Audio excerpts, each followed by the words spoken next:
Hey guys, so this video is how I made this pet portrait. So I started off with a dark brown acrylic paint, and what I like doing is taking a watered down sort of version of that paint just to sort of establish what colors go where. Particularly because I put down a lot of different shapes to sort of block off those different colors. And having a watered down base and slowly building it up helps me make sure that the end result looks very flat and you can't really see as many brush strokes. I'm also going for a more cartoon-like approach or sort of look with this pet portrait, which is why all of my colors are blocked off into shapes instead of like a more realistic fur.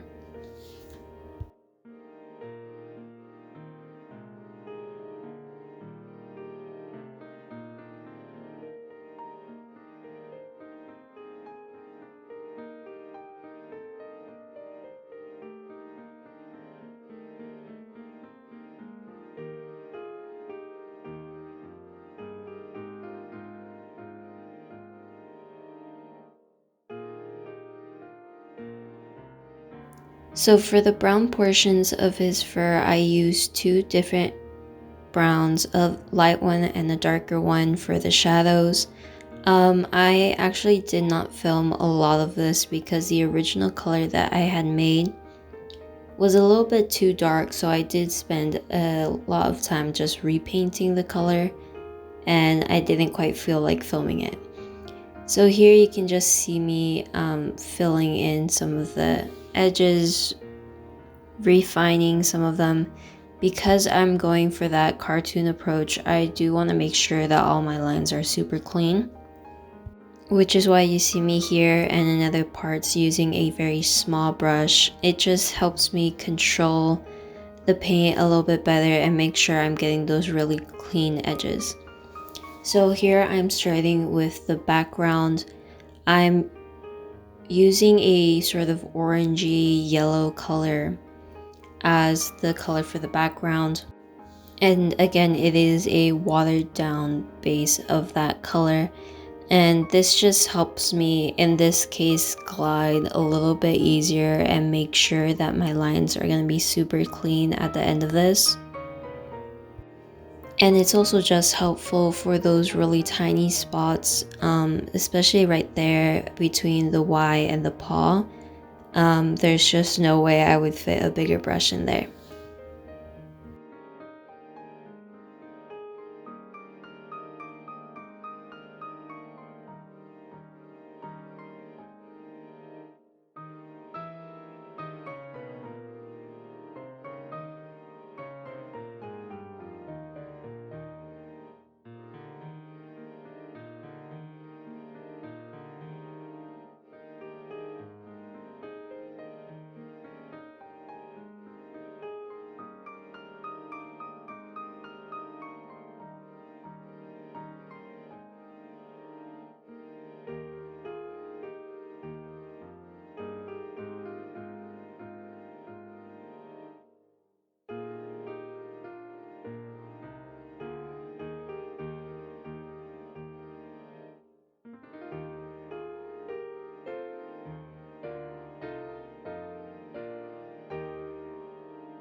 So once I finished outlining the letters, I decided to just move on and use a slightly bigger brush to fill in the big empty spots of the canvas.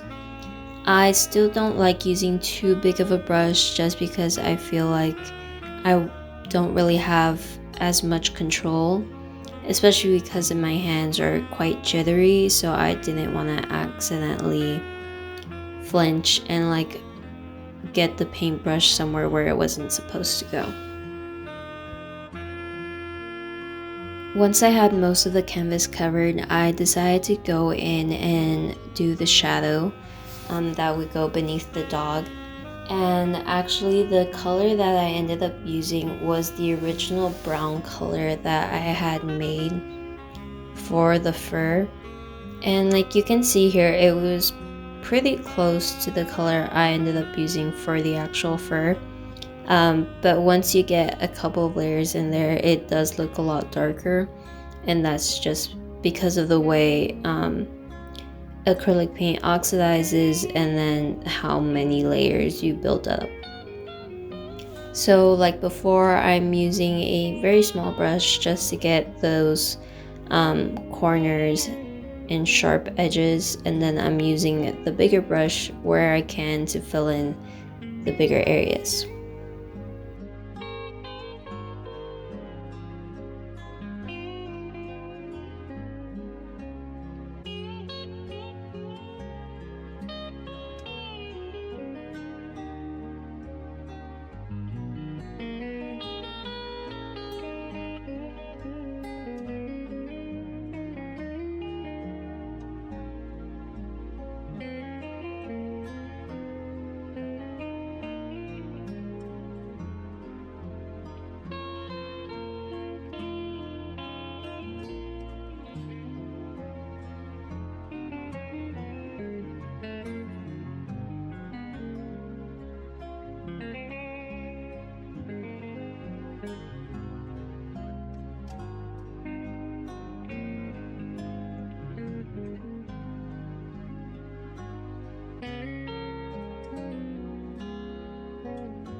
So once I was done with the shadow, I went back in and started finishing up the rest of the background.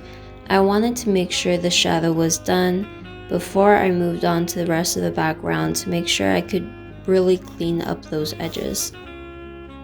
So as you can see, I'm just using a very small brush again, and then that background color to really sharpen those edges up, and those blank white spaces would eventually be blue to sort of tie in with that orangey yellow as a sort of complementary color.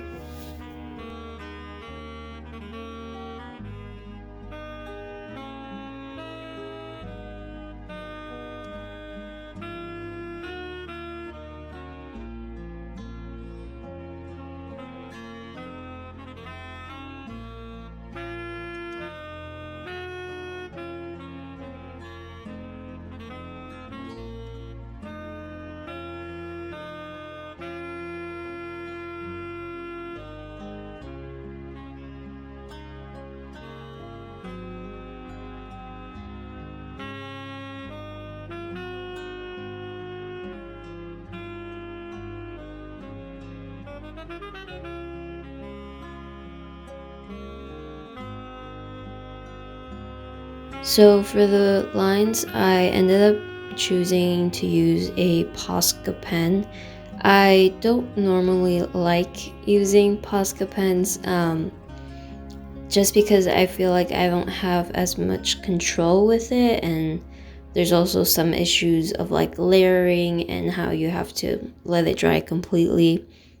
But it ended up being kind of useful, and because the lines were so thin, I didn't really want to risk using a paintbrush with it, just because I wasn't sure I would be able to get it as steady or as clean as I wanted it to be. So I used the Posca pen to outline everything, and I did go back and make these lines thicker, but I really just wanted to establish where that center point of the line would be. And then I did also save some extra background paint just to go back in and clean up anything if I needed to.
So for this bit, I did use a ruler just to make sure I could get the line straight. I had already drawn it with a pencil, but I couldn't really trust myself to paint it straight. So it's always best to just use a ruler or something to help guide you.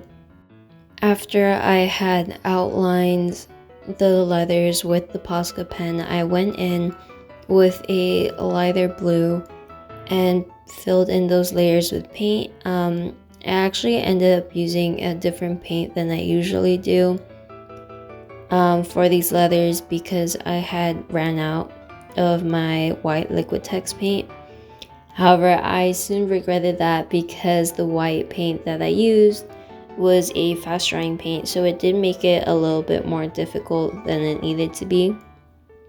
But I was still pretty happy with the end result.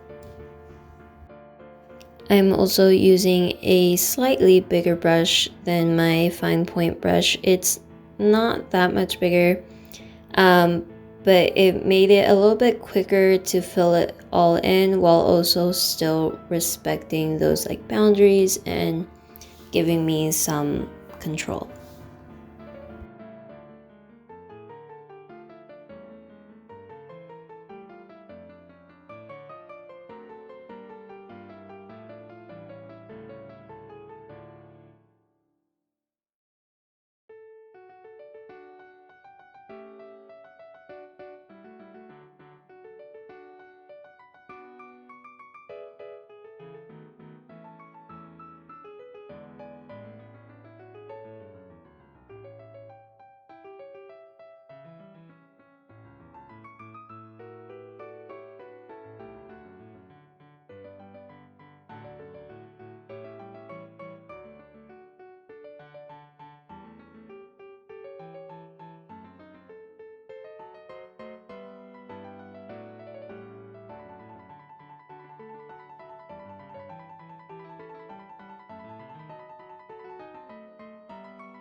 And for the color, I ended up going back and using that Posca pen just because I wanted to use the same blue as the lines. I didn't quite want to use the same blue as the letters mainly because I would have to mix it again with that white paint that was just drying way too fast.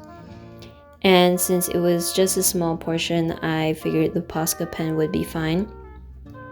The part that I didn't film, however, was adding the ink to the canvas. So I decided to add ink just to refine some of the details and to really like push that cartoony style.